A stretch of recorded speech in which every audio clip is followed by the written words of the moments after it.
Afternoon, guys. Welcome to Iggy's Corner with your Serie A roundup this Monday, guys. Really interesting results all over the Serie A, and it's becoming really unpredictable in especially the top half, guys, and even at the bottom half in the relegation sort of area. You really couldn't pick out which teams are going to go down this year and which teams are going to be taking the European places, Champions League, Europa, and who even the Serie A, who's going to win it? Let me tell you why. Let's go through the results, and I'll talk about the big matches that I saw this weekend. I saw the game Milan-Lazio, and I saw Roma versus Napoli.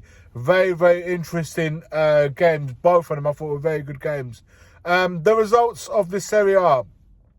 Genoa Verona 2-1. Genoa carrying on with another positive result under the new manager, Daniele De Rossi. Parma losing at home 2-0. Bad result for Parma, which claws them back to the lower spots. Juventus picking up their first win under Spalletti. 2-1 at home versus Cagliari.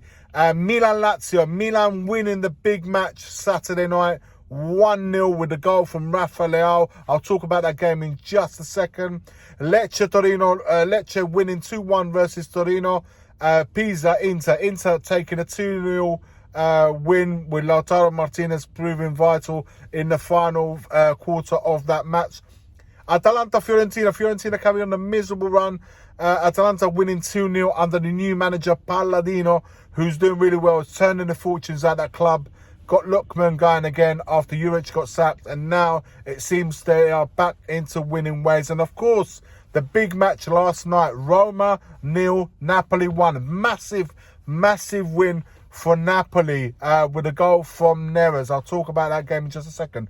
The Milan-Lazio game, guys. I did do a video on this already in that particular game, but just to give you around the calflet.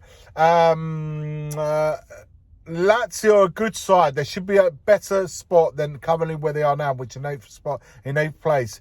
I believe the way they're playing and stuff like that, if the results start coming their way, they're going to come up that table for sure, because Sarri's got a really good team there.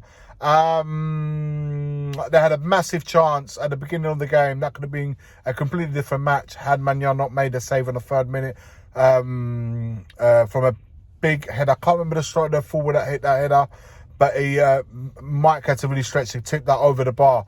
Milan took the lead after the break with Rafa Leao after really well-worked goal between Salamakers, Fofana, Tomori, who puts the ball in the box of a foul Leao, slotting it home. For large parts of the game, Milan had to defend for their lives, really. And also got VAR right at the end with a absolute. Go and watch the video that I did, guys. I've spoken enough about that VAR decision right at the end.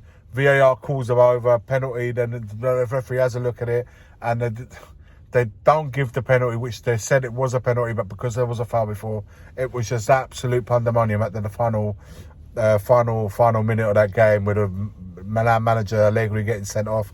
Guys, have a look at that video, and I've already spoken about it. It was yesterday's video, guys. But let's move on with the Roma versus Napoli match, guys. Roma went into that game as league leaders. Napoli, only a few points below in third place. Really needed to win this game too if they wanted to go level with Milan in the top spot. And of course, Roma to win their game to go 2 points clear of Milan in top spot. This is what we're talking about. So I knew I had to tune in that game because it was going to be a very much toe-to-toe sort of match. Roma with Gasperini suspended. It was in the stands. Didn't quite get going for some reason. I don't know if it was the pressure or what. The attack was completely nullified by Napoli, who soaked up a lot of the pressure. They soaked up a lot of the pressure going on the counter-attacks. And they had the players in there. Hoyland, Neres, and very, very quick. Obviously, McTominay could join the attacks. They'll always look dangerous on the counter. And in the only goal that really separated the two teams, it was Roma on the attack tried to play in and around the D to try and get in what a Napoli block. And then all of a sudden, Napoli win the ball back, and then with 2 passes, literally 2 passes, beat the press, and Neves was through on goal. Once he got onto he was lightning quick, and Cristante and Mancini, all the other players were trying to catch him to try and at least make a last-ditch tackle, if not a foul. But they couldn't get close to him, and Neves slots it home. And it was absolutely crazy scenes when they took the lead, because they now had Roma exactly where they wanted it. The Baldanzi had a chance to score, and Sule was completely nullified. He had a real left-footed shot, nearly pinned it top corner. But that was pretty the only attack they had. 1 or 2 half attempts. Roma made a change in the second half, bringing Dybala on as well, and nothing really changed. El Shaarawy come on.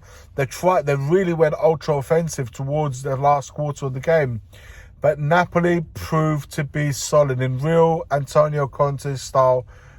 Completely stank the plays out in that last sort of quarter of an hour. Roma never looked like they were going to. And I don't remember the goalkeeper Savic having a lot to do in terms of save. I think he made a save from Pellegrini's shot once on the left. No, that was Baldanzi, left right-footed shot. He carried it to the goalkeeper's left-hand side. He made a good save. But other than that, guys, it was a very good away performance with top of the, it was a top team that Roma are, who completely nullified them. And that was Roma, another defeat from Roma in a head-to-head match. Lost to Milan, lost to yesterday's Napoli. They are losing a lot of head-to-heads, and that's something, if Roma want to be taken seriously this year in terms of title challenge, they need to start rectifying the head-to-heads. But they're still in a very good position. We'll go through the league standing. Of course, Milan, with that win, go to top of the table. By the way, Bologna are playing Cremonese tonight. Bologna is another team who, if they should win this game tonight, and they will also be climbing up the table. We'll look at the table, guys. Milan is on 28 points. Napoli, with a win away to Roma, go on 28 points also. Inter on 27, following their win against Pisa. Roma on 27, so literally 1 point divides for our team. So 2 on 28, 2 on 27. Bologna, if they win tonight against Cremonese, also go on 27 points. Currently on 5th spot, guys. Como is on 24 points. Juventus, with their win, go to 23. And Lazio are on 18th in 8th place. But between, like I said, between 6th place, where Como currently are, and Milan, top of the league, 4 points divides 6 teams. It's incredible, like what we're seeing in Serie A this season, and it's going to be a lot of twists and turns along the way. No two ways about that.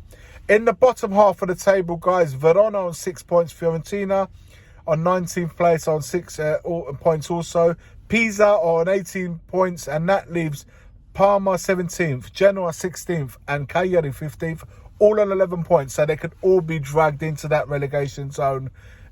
Only a win or two, and that table at the bottom of the table, can quickly change. So it's all up in the air, and it's a really, really interesting watch this year with Serie A. The only negative thing for me that's happening this season is the referee standard is really, really poor, and the VAR are getting too involved. There's a sense of protagonism from VAR and referees. There's a couple of referees that want to make a big name on themselves. They want to be the star of the show. That's not what refereeing is all about. I hope they rectify that soon. And I hope Rocky, who is a referee designator in Serie A, sorts that out. And the VAR situation really shouldn't be getting involved in things that have nothing to do with them. Let the referee ref, and only intervene if it's an absolutely, stonewall decision that needs to be overturned. Let me know your thoughts in the comments below. How you find the Serie A? Are you watching it? If not, you really should be engaging with it. It's a really interesting watch this season, and certainly how the tables go up and down. Let me know your thoughts in the comments below. Like, comment and subscribe. Till next time, guys. Take care. All the best.